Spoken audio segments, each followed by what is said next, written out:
bem-vindos a mais um vídeo do canal. E hoje o tema é muito especial e talvez um pouco diferente, assim, meio estranho para quem é brasileiro.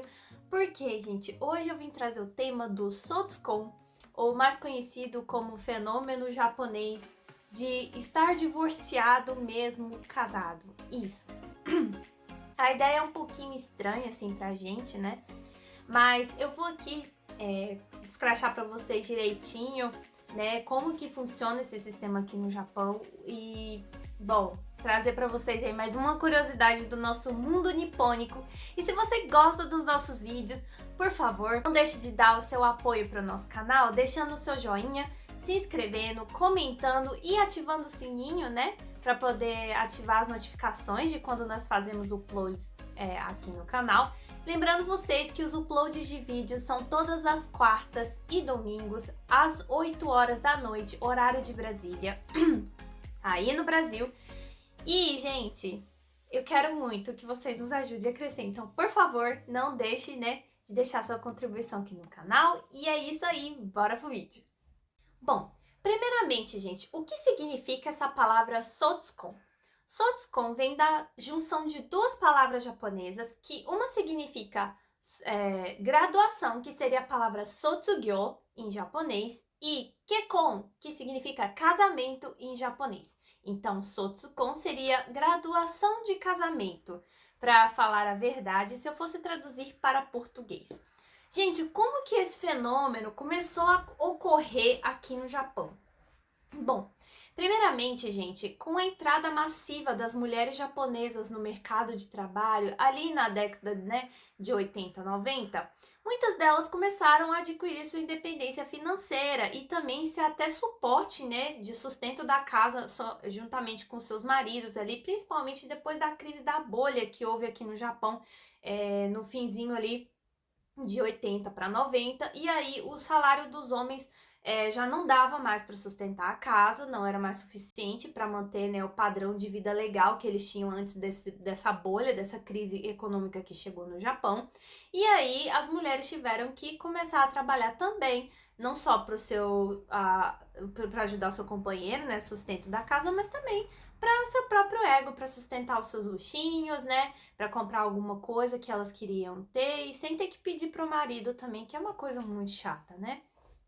Bom, continuando, e o que aconteceu com isso, gente? A maioria dessas mulheres de 30 a 65 anos de idade, inseridas ainda no mercado de trabalho, começaram a ver uma certa independência dos seus maridos, e aí elas começaram a ter aquele anseio, aquele desejo, né, de muitas vezes depois que os filhos crescem, saem de casa, correr atrás dos seus próprios sonhos.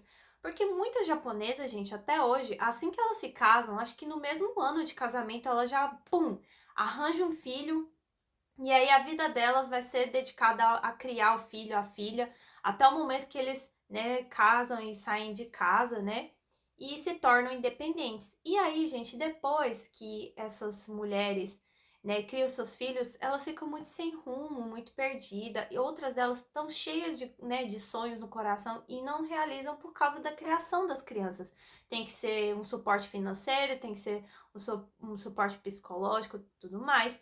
E aí também vem a parte dos homens, que muitos dos homens também, né, na idade ali dos seus 60 anos, 65 anos, já vão se aposentar.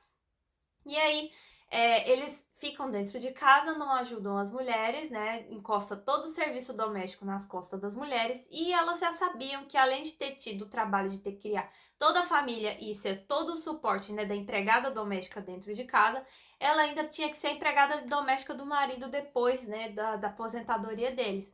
Então, o que aconteceu? Essas mulheres pararam de ser a mulher que cuida do lar dos filhos e o homem é o cara que traz o sustento para dentro de casa, e eles começaram aí a desempenhar papéis ativos na sociedade como trabalhadores. E o que aconteceu? A taxa de natalidade no Japão caiu extremamente, as mulheres começaram a estudar, e aí começaram a competir vagas no mercado com os homens.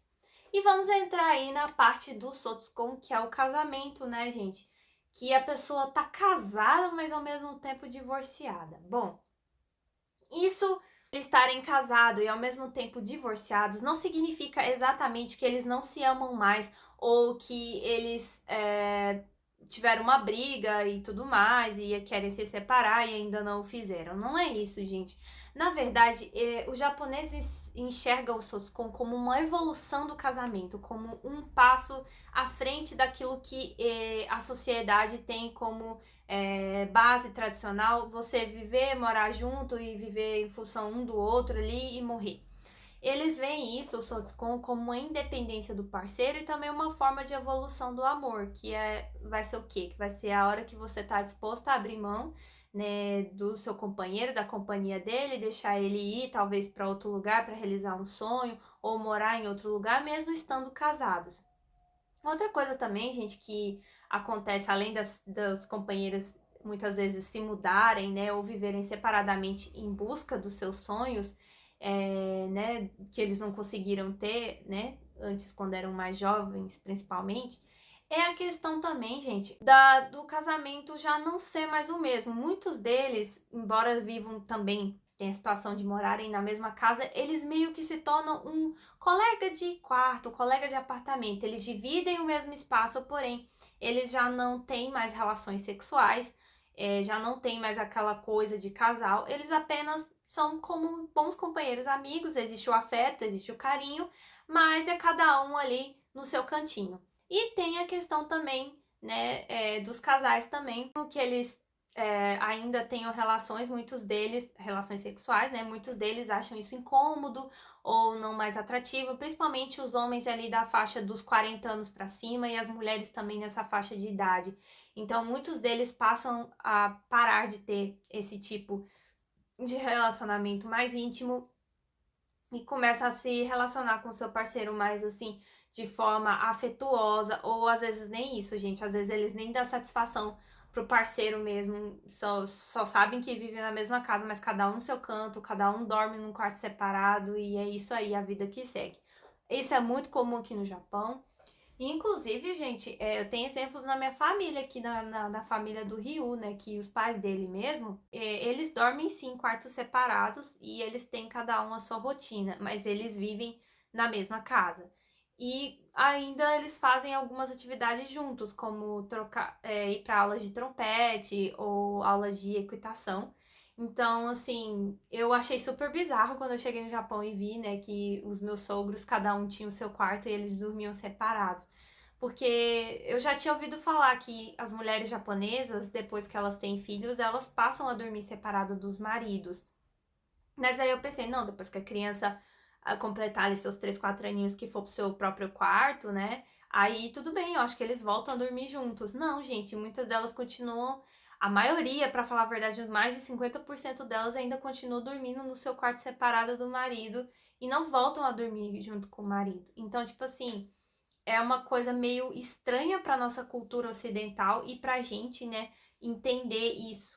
Então eles veem isso como uma forma evolutiva do casamento. É bem comum no Japão, gente, e atinge mais de 50% da população japonesa. Eu, na verdade, sou casada com um japonês nativo, né, para quem tá chegando agora no canal e ainda não sabe. Mas essa forma de viver não entra na minha cabeça, embora, né, eu tenha aí meus sonhos de querer ir para outros países, conhecer e tudo mais, mas eu não imagino que eu vá viver o resto da minha vida separada dele ou coisa parecida. Passar alguns meses fora, tudo bem, depois voltar, até porque a base do meu relacionamento, o começo do meu relacionamento sempre, né, desde lá de trás, lá foi a distância, porque eu morava no Brasil e Rio no Japão. Mas a gente se encontrava uma vez por ano, né, sempre nas festividades ali de Natal e Ano Novo, e ele comemorava ali com a minha família e tudo mais.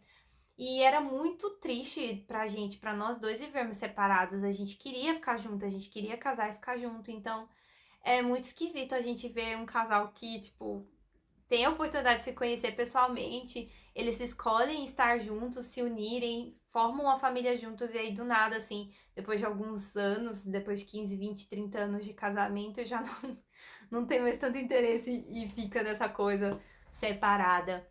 E bom, gente, essa foi mais uma curiosidade que eu trouxe para vocês. Quem quiser, né, saber mais sobre o assunto, por favor, pesquise no Google. Tem muitos e muitos blogs falando sobre esse assunto em inglês, principalmente. Eu achei um blog só em português falando sobre isso, mas dá uma palhinha geral, assim, do que a gente precisaria saber o básico sobre isso. Se vocês acharem interessante esse assunto, esse tipo de assunto, por favor, deixe aí nos comentários, né? E espero que, né, para vocês os vídeos tenham sido satisfatórios e tudo mais. Muito obrigada por terem ficado até aqui, por todo o carinho e apoio que vocês nos dão. Muitos beijos e tchau, tchau!